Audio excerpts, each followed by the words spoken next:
tenia una falera ben peculiar, lo roigó, que salve paraules.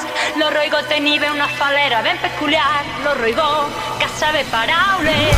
Hi ha paraules tan llargues com un dia sense pa, tan panada, tan bona, quinquillaina.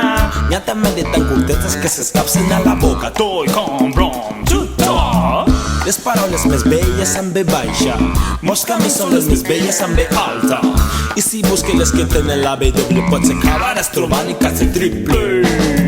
No sóc cap de senzilles i tendres, cara jo mastegat i sóc carnuts.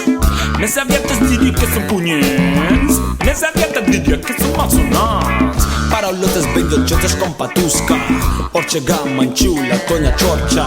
Són també d'aquelles que luego fan rire com tripor, restepor, pellegol, orquiastri.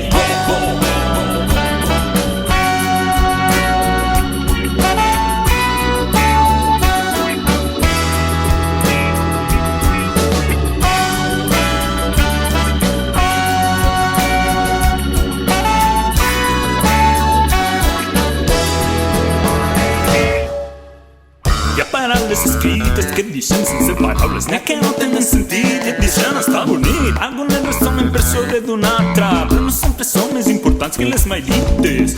Com m'agraden les secretes, Prohi les prohibides, sí. ni venera les sagrades. Dono la meua paraula, tipo a tu.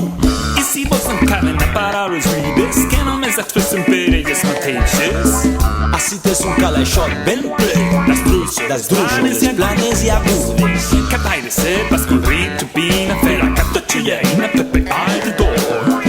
Furres borret per la cap de casa, bum bum bim, alfargat, Claviller, clanigó.